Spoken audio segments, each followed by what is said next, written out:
All right, good morning, everybody. We'll call the Senate Appropriations Committee to order. If you'll remember from the end of the hearing last night or yesterday, we've got a couple of departments to get through this morning, and then also the intention is to have an executive session on the early supplemental that Dan Hogg presented, I guess, the week before spring break.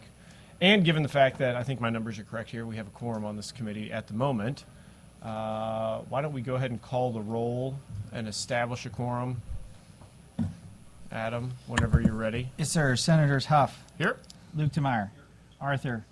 Bean. Black. Brown 16. Searpoy. Crawford. Esslinger. May.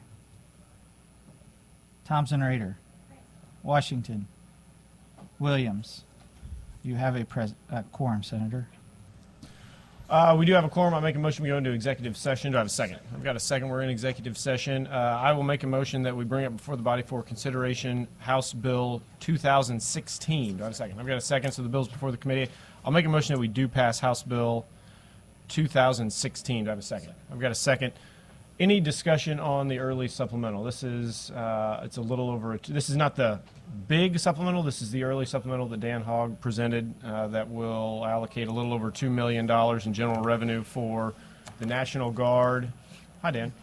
The National Guard and a handful of our highway patrolmen that are working with officials in Texas securing the southern border. No questions or discussion appearing. Adam, would you call the roll on the do pass motion for House Bill 2016? To do pass House Committee substitute for House Bill 2016, Senators Huff. Aye. Luke Meyer. Arthur. Bean. Black. Brown 16. Searpoy. Crawford. Esslinger. May. Thompson Rader. Washington. Williams. 7-1, Senator.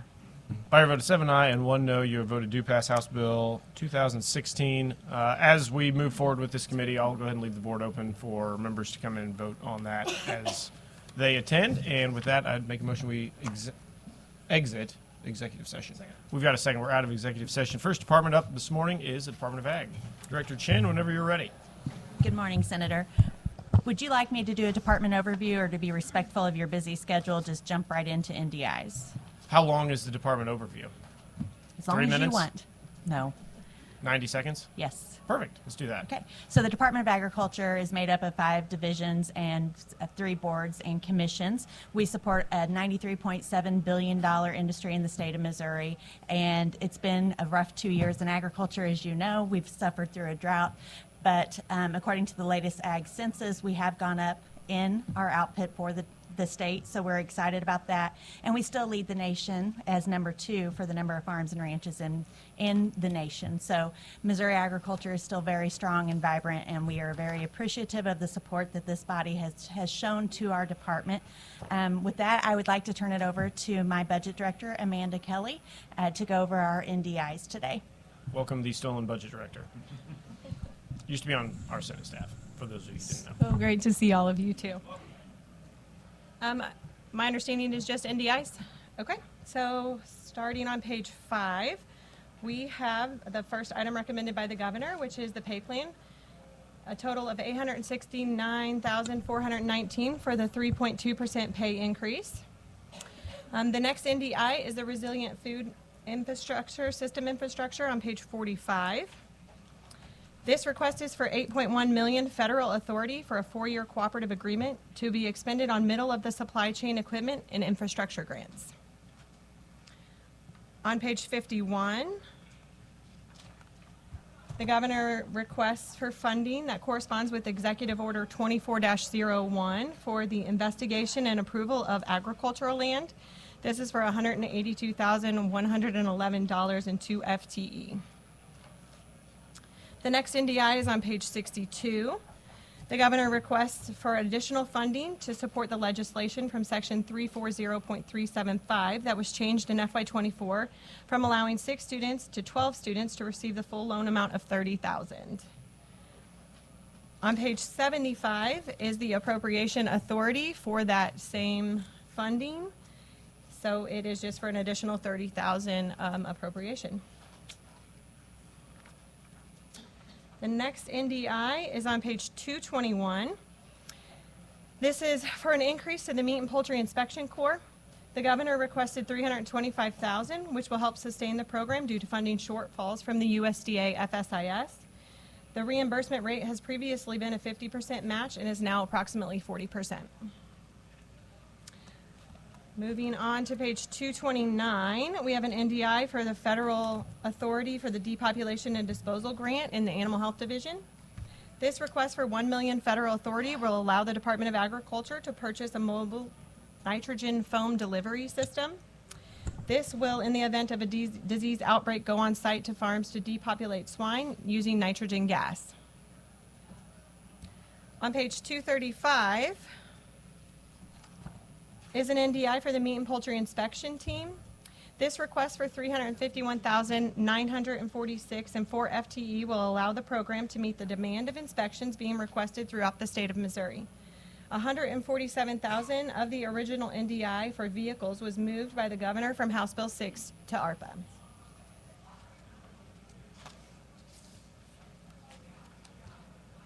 On page 243, this request for $109,513 and 1 FTE was not recommended by the governor. 249 is an NDI for an inflationary increase within the Animal Health Division. We actually have 5 of these throughout our budget in all of our different divisions. This is the only one that's using GR. The others are using other funding.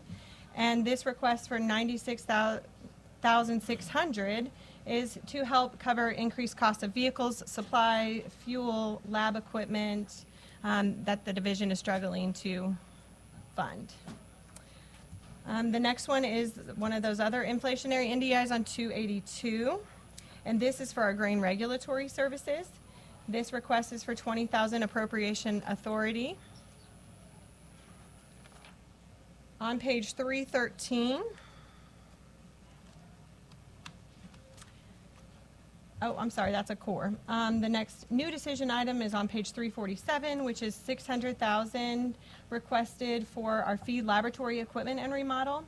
This request was not recommended in House Bill 6, but it was moved to the ARPA budget by the governor. The next NDI is on page 407. This NDI is for the authority to upgrade the octane engine and weights measures and consumer protection. This request for $150,000 was not recommended by the governor in House Bill 6 and was moved to ARPA. On page 419 is an inflation, or 413, I'm sorry, is an NDI for the large-scale truck with hoist system within weights measures and consumer protection. The $300,000 was not recommended by the governor in House Bill 6 and was also moved to the ARPA budget. On page 419 is another inflationary increase that I spoke to you about. This is for $112,000 appropriation authority for weights and measures. Then on page 437 is an NDI for the archive writer in the land survey program. This request for $101,475 was also moved to the ARPA budget by the governor. And then on 442 is another inflationary increase for the state land survey program. This request is for $40,000 of appropriation authority within that division. The last inflationary and NDI that we have is for the Missouri State Fair. This request is for $150,000 of appropriation authority to cover those increased costs. That includes our NDIs. Are there any questions? Any questions for the Department of Ag from the committee? Does not appear so. Thank you, sir. Thanks for stopping by. Thank you. Thanks, Director. Next up, we've got the Conservation Department. Mr. Jeffries, stand in. Good morning, Mr. Chairman, members of the committee. For the record, my name is Aaron Jeffries, Deputy Director for the Missouri Department of Conservation. Director Pauley could not attend today as she's presenting at a national conference, so she sends her best regards. With that, Mr. Chairman, I'll go ahead and jump into the budget. Just a brief overview. The department's programmatic budget is broken into 3 primary goals: take care of nature, connect people with nature, and maintain public trust. As each and every one of you know, as I look around the room, The best way to see conservation is to get out in the field, and would encourage you to take advantage of the opportunity to go out on a field trip with Jake or I, whether it's bear dens, muskie, shooting ranges, or whatever it might be. It's a unique opportunity, despite the bug bites sometimes. So, with that, Mr. Chairman, the governor's recommendation for fiscal year 2025 is $212.5 million, which includes a full list of new decision items approved by the commission. Mr. Chairman, if you'd like, I can go through that list of commission-approved agenda items on page 30. This includes $3 million for the governor's pay plan, $1.4 million for 2 federal America Beautiful grants. One is with Arkansas for glade and woodland restoration on public and private land. The other is in northwest Missouri in the Grand River Grasslands Conservation Opportunity Area, where we'll be working with landowners to improve grazing land, wildlife habitat. $1.2 million to continue the feral hog elimination efforts around the state, which have been extremely helpful. This is for equipment, grain, and other products.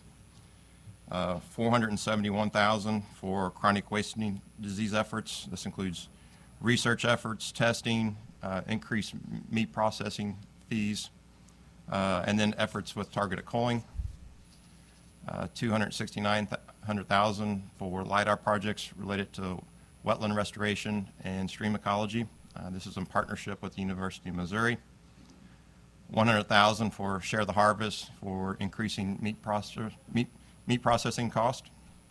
$167,000 for increased costs for a new conservation agent trainee class. $260,000 for increased costs for staff to complete the CDL license. We have over 100 staff that need that requirement. $250,000 for Habitat Challenge Grant for private land cost share with the National Wild Turkey Federation. This is to improve turkey habitat, quail, and grassland bird habitat on private property. $226,000 for increased costs associated with education and communication services. This is primarily going to help equip the new Shepherd of the Hills Visitor Center, which will be opening next year. That facility is under construction currently. $245,000 for increased costs for implementation of cooperative agreements for hunting and fishing permits. This is primarily for federal duck stamps, as well as a cooperative agreement for the White River border permit with Arkansas. Just under $2.2 million for increased costs in fleet and heavy equipment replacements. Just like everyone else, we no longer get the gov deal when it comes to buying trucks and equipment, so we have increasing costs there. Just over $2.2 million for increased costs for fuel and heavy equipment maintenance and repair. $1.4 million for increased costs for continuation of capital planning and construction. This includes an infrastructure asset management plan and an upgrade to the system. $1.4 million to implement the new point of sale permit system, as well as a customer service center. $1.4 million in IT upgrades and support, and $600,000 for a forestry intern program to help us better recruit foresters to rural parts of Missouri. Also, we did work with the House and the Governor's Office to restore $1.7 million, not included in the Governor's recommendation for health care premiums. With that, Mr. Chairman, I'll be happy to answer any questions.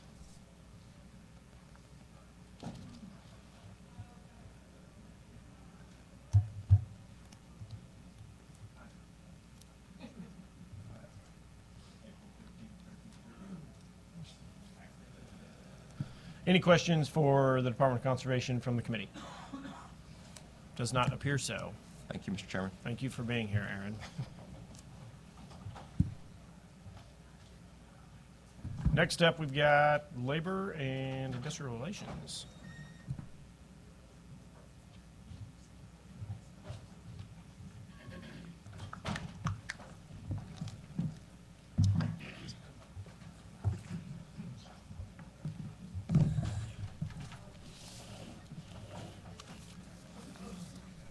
Whenever you're ready.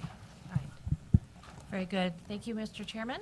Ranking members and members of the committee, thank you so much for this opportunity to present the FY25 budget for the Missouri Department of Labor and Industrial Relations. I'll give a very brief overview, and then we'll jump right into the NDIs if that is your preference. Okay, so I'm Anna Hugh, Director of the Department of Labor and Industrial Relations, and with me here at the table is Julie Kuhn, our Chief Fiscal Officer. In addition, there are some members of our executive team here that represent each of our divisions.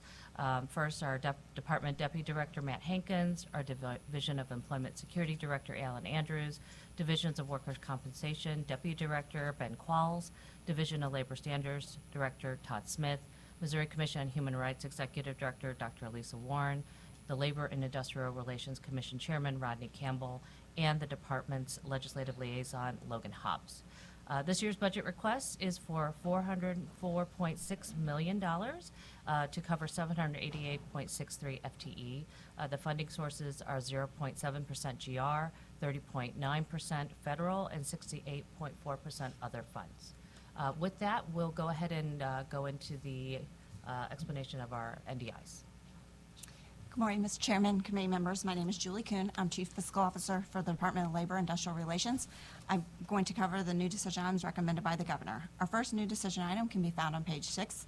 This is the department statewide pay plan of 3.2% for all state employees. The governor's recommended total is $2.1 million of general revenue, federal, and other funds. Our next new decision item can be found on page 103. The governor's recommended new decision item is the mine inspection fee authority. This new decision item is requesting an increase in spending authority to allow the department to expend additional fees that will be collected under the Mine Inspection Fee Fund with the passage of Senate Bill 109. The governor's recommended total is for $66,855 of other funds. The department's third new decision item can be found on page 138. This is a new decision item for the tort victims' compensation salaries and defense. The new decision item totals $87,962 of other funds. The increase is needed to add authority in the Division of Workers' Compensation budget from the Tort Victims Compensation Fund. This is needed in order to pay for salaries of staff who work on claims, administration, as well as funding that will pay for police reports, reconstructive reports, independent medical examinations, and other things deemed necessary with the review of tort victims' claims. And our last new decision item is on page 216. This is an increase in authority related to the debt offset escrow fund. This new decision item will provide authority for the department to be able to distribute tax intercepts to the UI trust fund and issue any necessary refunds from the fund. The governor's recommended totals for $6 million of other funds. Any questions for the department? Seeing none. I'll conclude the hearing on the department's budget. Next up, we have our mandatory hearing on the state tax credits. So first up, we're going to start with the Department of Agriculture. Whenever the department's ready.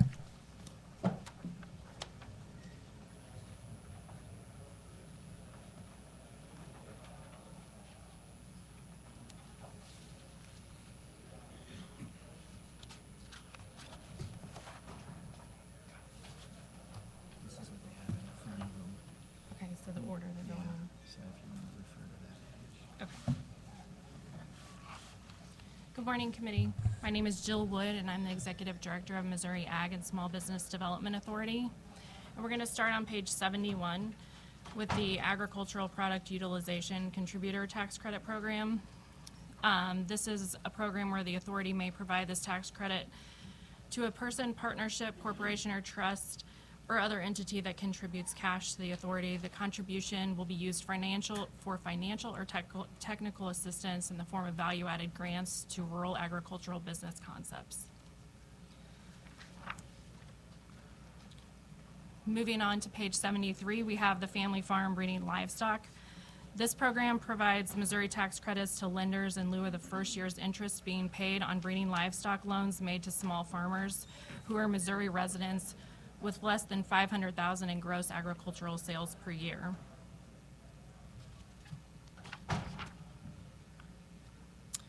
Moving on to page 75, we have the Meat Processing Facility Investment Tax Credit. And the purpose of this program is to stimulate investment in the meat processing industry in Missouri and to enable livestock industry to capture more value in the form of further processed meat products. To be eligible, the owner has to complete a meat processing facility modernization or expansion activity.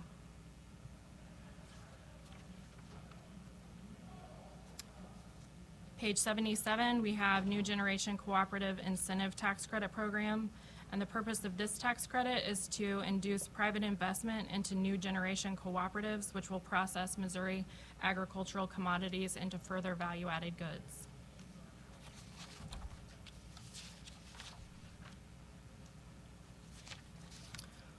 On page 79, we have the Qualified Beef Tax Credit Program, and this program has not been authorized by the House Committee since 2018, I believe.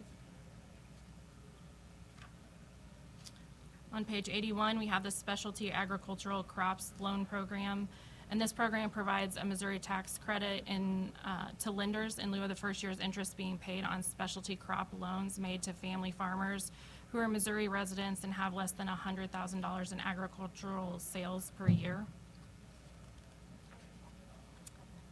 And on page 83, we have the Urban Farm Investment Tax Credit Program. And this is a state tax credit issued to an urban farm or contributor to an urban farm based on eligible expenses incurred by the establishment for improvements to the farm. Does the committee have any questions? Any questions for the Department of Agriculture? Seeing none, thank you. Next up, Department of Commerce and Insurance.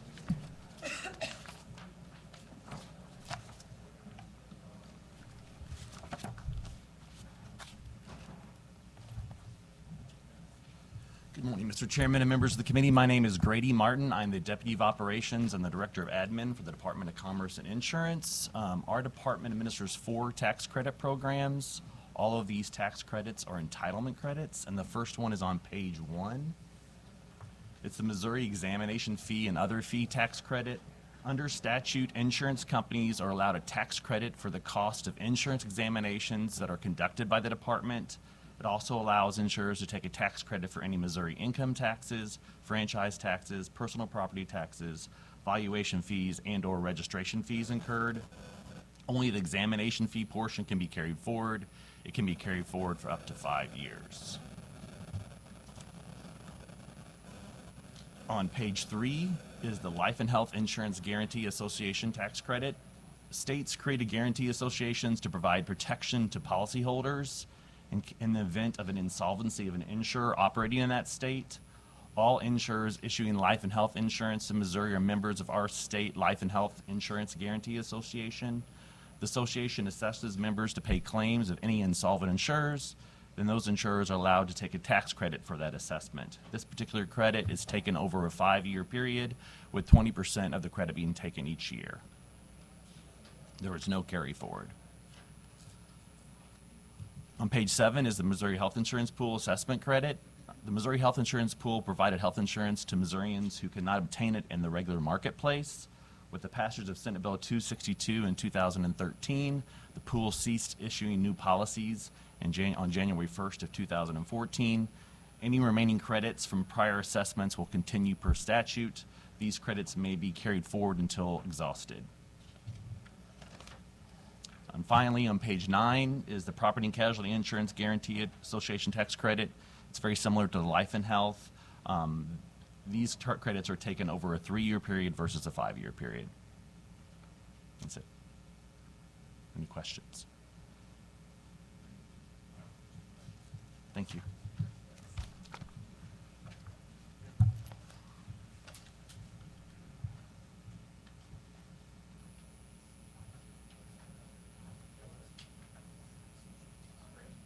Next looks like Health and Senior Services.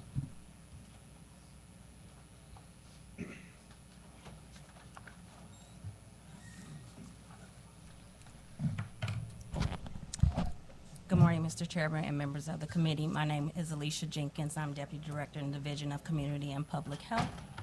If you turn to page 11, this is for the Medical Preceptor Tax Credit. This community-based faculty preceptors who serve as the preceptor for medical student core preceptorship or physician assistant student core preceptorship shall be allowed the credit. Currently, this is awarded on a first-come, first-served basis, and by statute, the credit amount is allowed to be up to $1,000 for each preceptorship, up to a maximum of $3,000 each year. Are there any questions? Thank you. Good morning, Mr. Chair and members of the committee. My name is Shira Doherty. I am the fiscal liaison for the Missouri Department of Health and Senior Services Division of Senior and Disability Services. Today, I am here to speak with you about the Shared Care Tax Credit.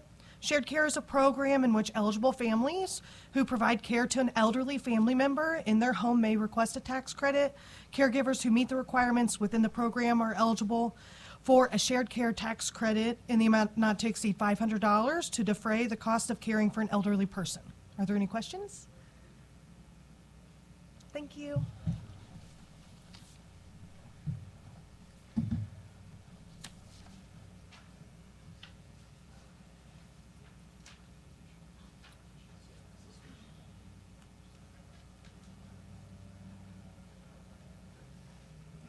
Next on my list, we've got DNR.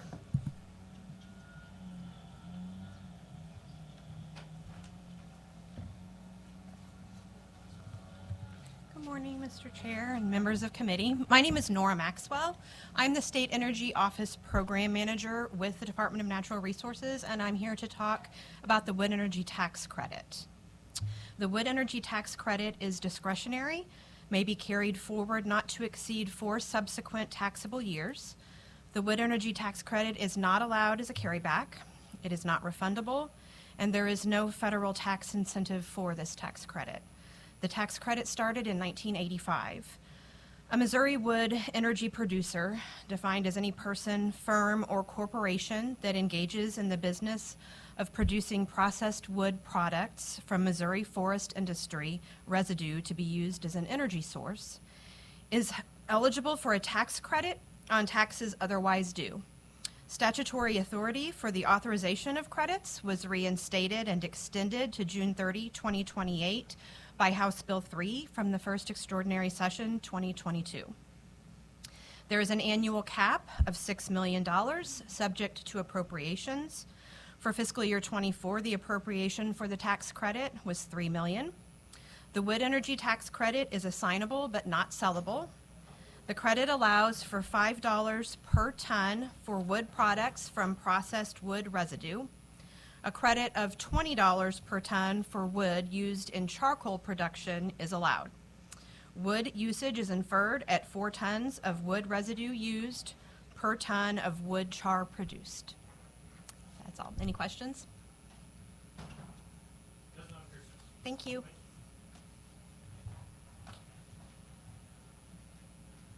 Department of Revenue. All right. Get this out here. All right. All right. Good morning, Chairman, members of the committee. Joshua Shoemaker, Deputy Legislative Director for Department of Revenue, and we are going to start with the bank franchise tax. That is a credit taken against corporate taxes paid and is a dollar-for-dollar credit against taxes paid. There's no cap, no sunset. This tax actually stopped and no new credits to be authorized after January 1st, 2020. Next one, bank tax credit for S corporation shareholders. This is a credit available to shareholders that are banks, bank holding companies, savings and loan, and credit institutions. This allows for these groups to claim the bank franchise tax credit. No cap on the credit. Carry forward is 5 years, and no sunset or stop date for this credit. Next is the biodiesel producer and distributor tax credit. This is a newly authorized tax credit for producers who produce E85 gas. The credit is 2 cents per gallon sold. The credit has a $5.5 million cap, which is refundable. The credit cannot be assigned, transferred, or sold, and the credit will sunset currently on December 31st, 2028. Next one is biodiesel retailer and distributor tax credit. This tax credit is for retailers who sell biodiesel fuel. The credit is 5 cents per gallon sold. Credit has $16 million cap. It cannot be assigned, transferred, or sold, but is refundable. The credit is apportioned and will sunset December 31st, 2028. Next one is Champion for Children's Tax Credit. This is a credit for 50% of donations made to an eligible organization as determined by the Department of Social Services. The credit cannot be less than $50, so a donation of at least $100 is required. The cap is currently $1.5 million. Is not refundable, but can be carried forward for 4 years. This is an apportioned credit and it has a sunset date of December 31st, 2025.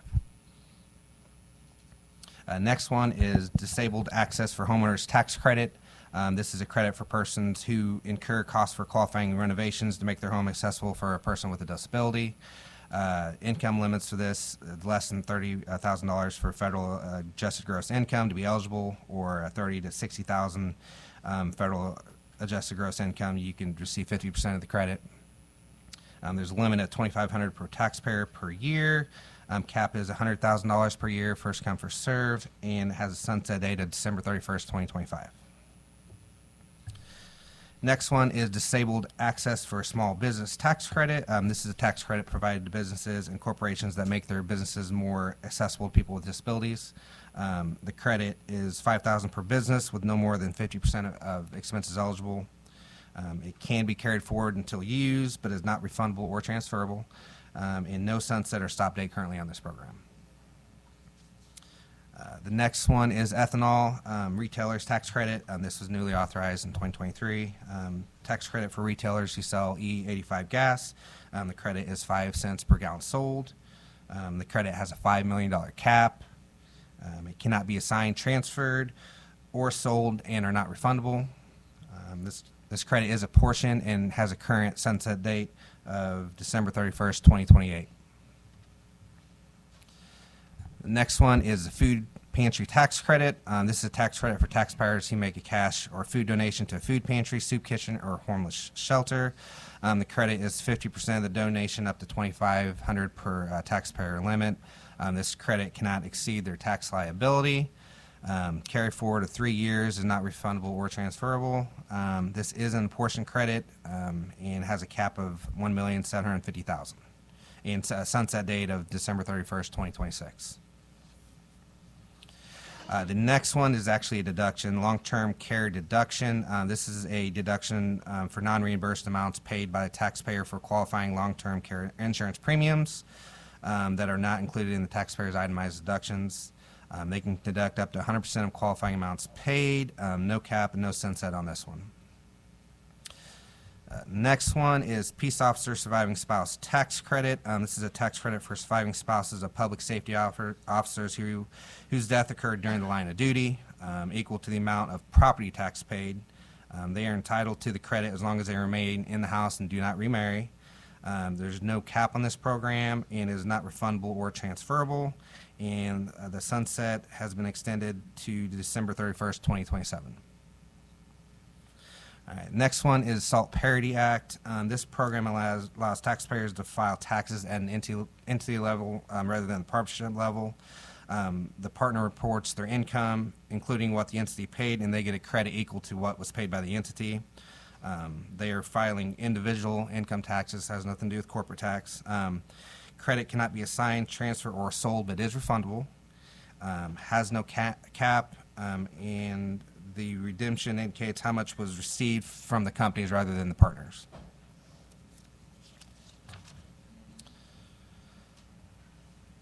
All right, next one, self-employed health insurance tax credit. This is a tax credit for self-employed taxpayers in an amount equal to the portion of the taxpayer's federal tax liability due to the taxpayer's inclusion on the federal tax income tax health insurance premium and their federal adjusted gross income.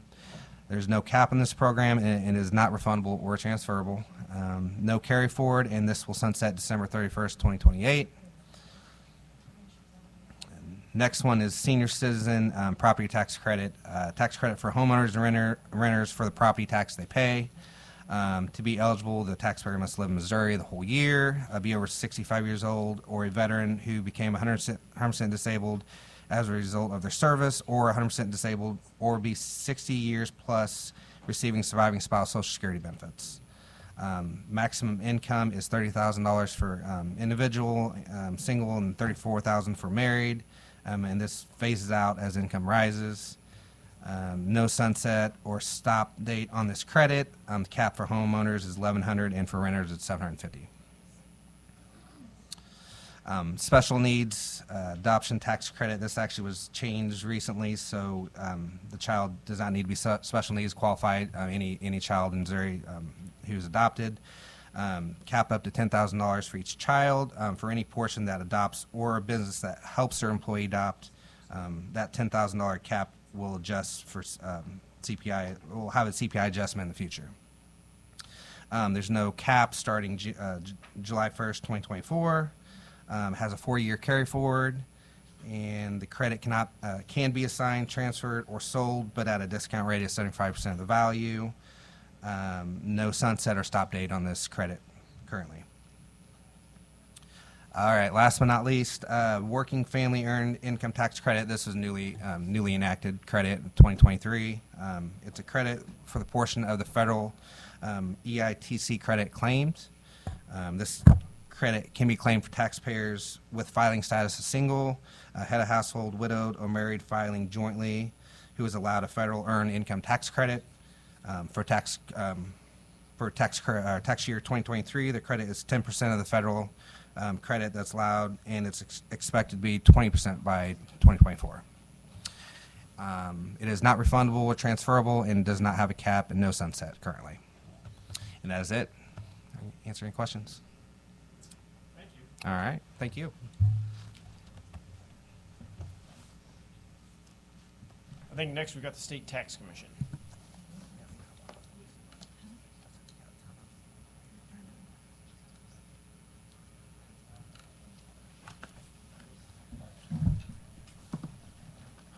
Thank you, Mr. Chairman. Dane Hutton, with Legislative Liaison with the State Tax Commission. Keep it brief. We have one tax credit that we implement. It's the rolling stock tax credit. It's a tax credit that allows for railroad companies to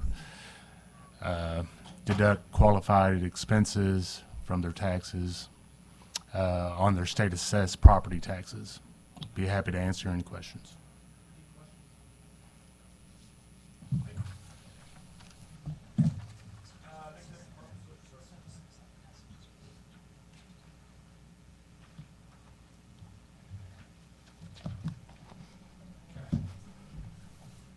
Good morning, committee. My name is Courtney Stalter. I'm here from Department of Social Services to present the 7 tax credits we administer.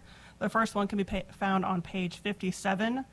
The Developmental Disability Care Provider Tax Credit is a tax credit for qualifying taxpayers who make eligible contributions to qualifying developmental disability care providers.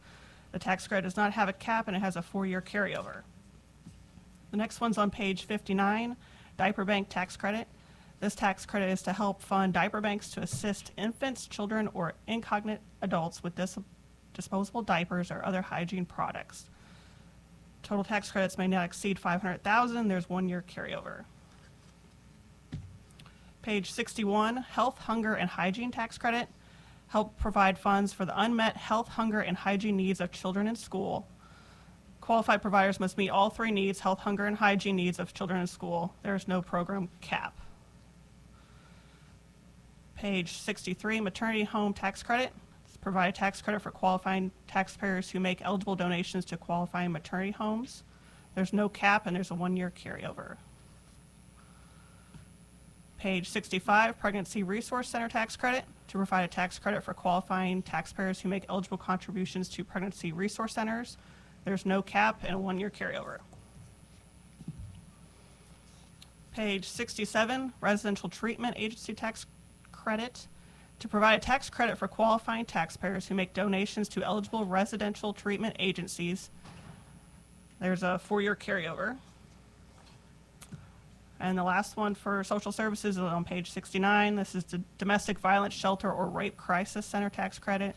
To provide a tax credit for qualifying taxpayers to make eligible contributions to qualifying domestic violence shelters or rape crisis centers. There's no cap and a 1-year carryover. And that concludes my presentation. Thank you. Any questions from the committee? Does not appear so. Appreciate it. Next up, we've got the Treasurer's Office.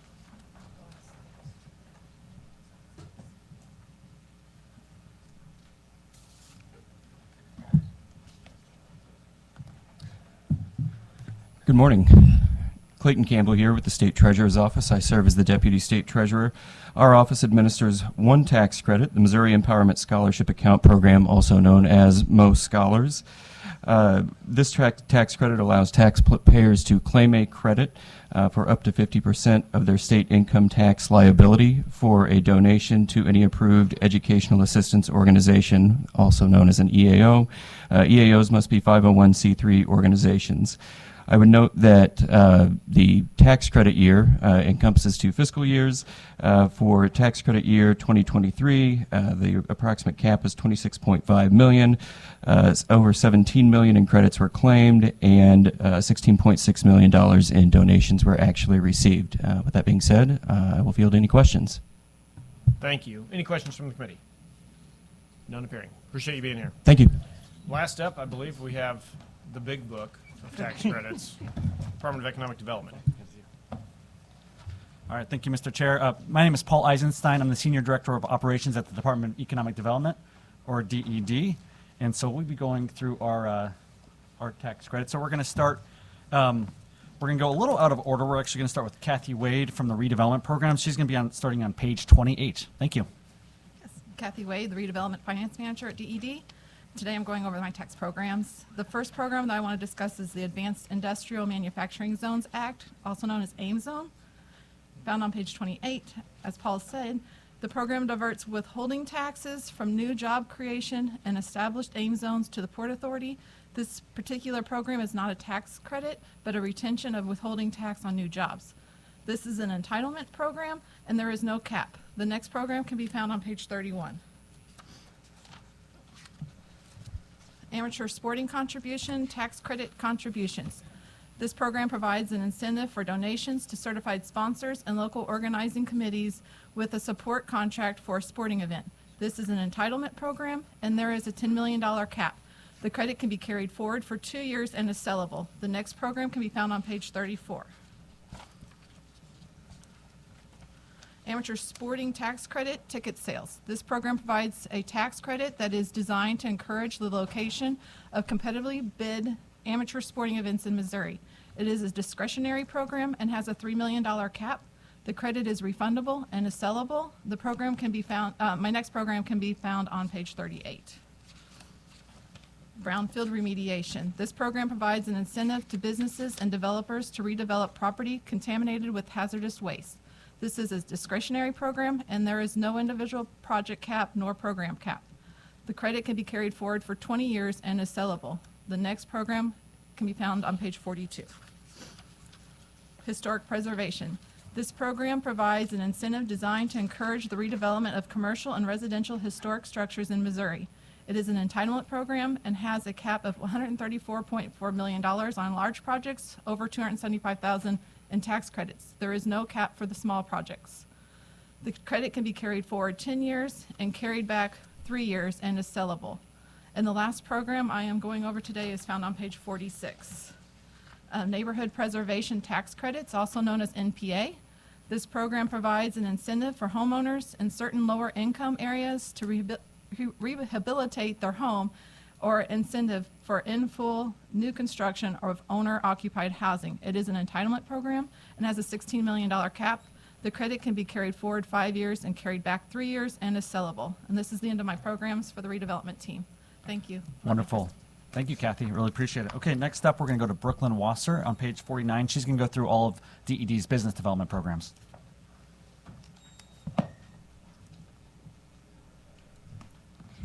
Hi, Brooklyn Wasser. I'm going to start on page 49. This is the Business Facility Headquarters Tax Credit. This tax credit is for headquarters that commence operations and headquarters of certain employee-owned businesses that commence or expand operations in Missouri. This is an entitlement program. There is no cap. The carry forward is 5 years, and it is refundable, could be sold or assigned. On page 53 is the Enhanced Enterprise Zone. This was replaced by the Missouri Works program, except for current projects. If you'll go to page 56, this is the Entertainment Industry Jobs Act. This is a tax credit. It provides a tax credit for rehearsal and tour expenses that meet the minimum rehearsal and tour requirements. It is an entitlement program. The annual cap is $8 million for Entertainment Industry Jobs Act. The carry forward is 5 years. It is refundable. It could be sold or assigned. If you'll go to page 61, this is the Missouri Works tax credit program. It could also be a retention of withholdings. This is the state's premier business recruitment program that utilizes tax withholdings as a benefit, tax credits or tax withholdings as a benefit to companies that qualify. The program cap is for retention projects $6 million, tax credits $126 million, and tax withholding $75 million. It can be refundable and it could be sold or assigned. If you'll please go to page 65, this is Missouri Quality Jobs, which was replaced by Missouri Works program except for current projects. If you'll go to page 68, this is the Qualified Research Tax Credit Program. This is a tax credit for an eligible taxpayer who has incurred additional qualified research expenses in Missouri. It is an entitlement program. There's an annual cap of $10 million, $5 million of which is reserved for minority or women-owned businesses and small businesses. Has a carry forward of 12 years. It can be sold or assigned. If you will go to page 71, this is the SHOMO Motion Media Tax Credit Program. And this provides a tax credit for in-state expenditures on qualified motion media productions. It is discretionary. It has a $16 million program cap, $8 million for film productions and $8 million for series productions. It has a carry forward of 5 years, and it can be sold or assigned. On page 74 is the Wine Producers and Grape Growers Tax Credit. This is any grape grower or wine producer within the state can claim an income tax credit for a percentage of the purchase price of all new equipment and materials used to indirectly growing grapes or producing wine within the state. It is an entitlement program. There is no cap. And there are no specific provisions for that program.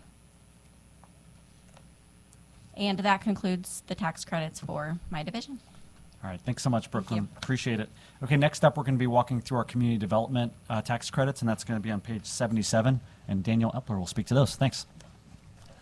Hi, my name is Daniel Epler. I'm a Community Finance Manager with DED, and I'm going to start off with the Capital Complex Tax Credit Act on page 77.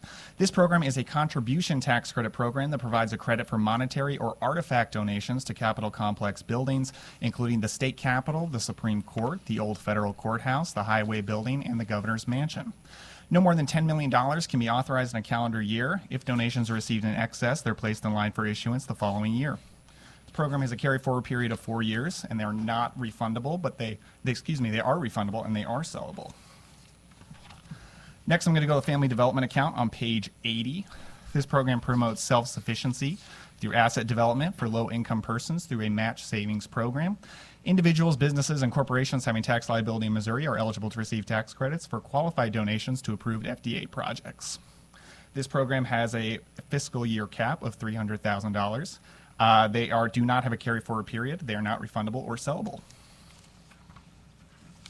Next, I'm going to go to the Neighborhood Assistance Program on page 84.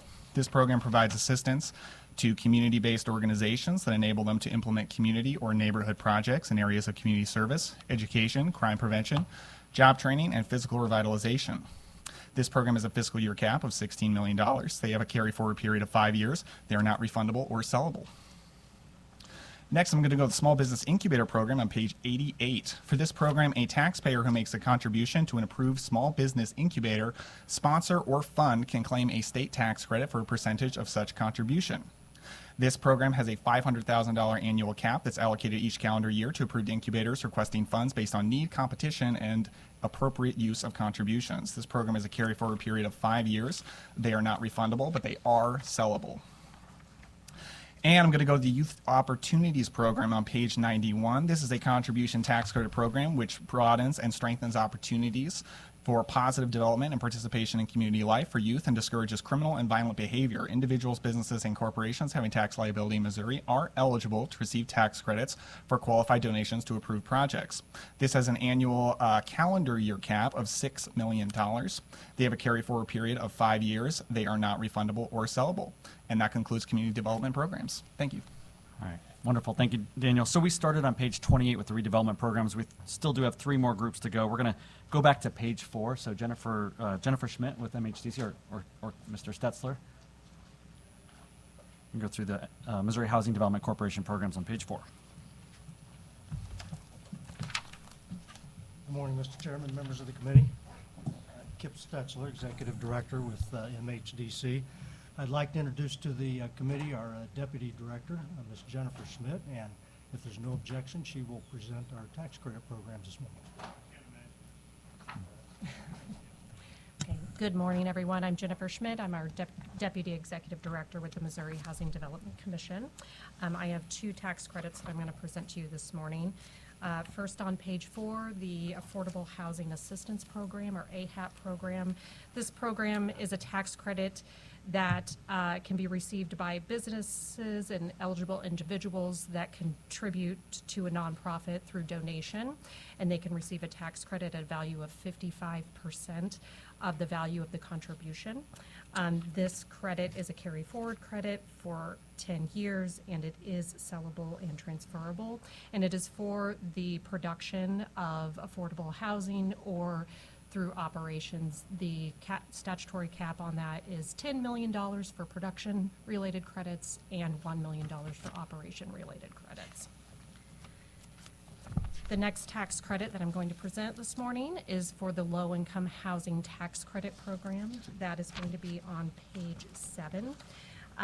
The Missouri Low-Income Housing Tax Credit Program, or the LIHTC program, is a affordable housing tax credit available for the development of affordable rental housing in the state of Missouri. It is a tax credit that is paired with the federal low-income housing tax credit. There isn't a strict there is a statutory cap, but it is based on the federal low-income housing tax credit. Statutorily, it's up to 100%. We expect to administer 70% of that tax credit. It does have it is a 10-year credit in total with a carryback of 3 years and a carry forward of 5 years. And those are both of my credits, and I'm happy to answer any questions. Excellent. All right, Okay. thank you, Jennifer. Thank you. Thank you, Kip. Okay, next up, we're going to go to page 10. This will be the Missouri Development Finance Board programs, and Mark Stombaugh will present on those. Thanks, Mark.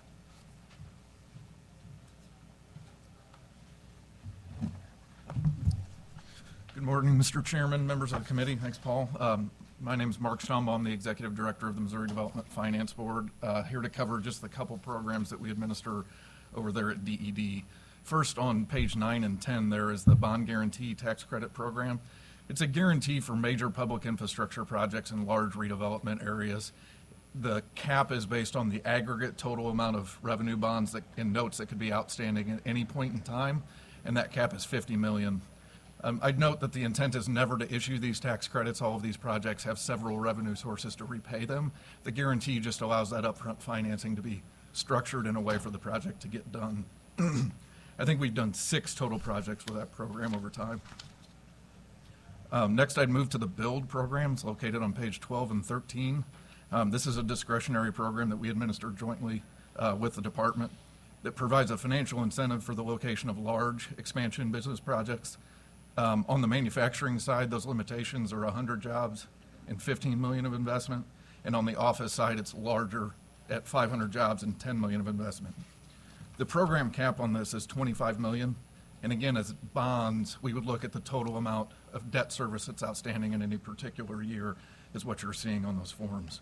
These are refundable credits. And the last one that we administer is on page 15 and 16. It's the Infrastructure Tax Credit Program. Commonly a contribution credit, as you've heard a couple of those already this morning. It's a program to assist in funding capital improvement costs for eligible infrastructure projects that the board approves.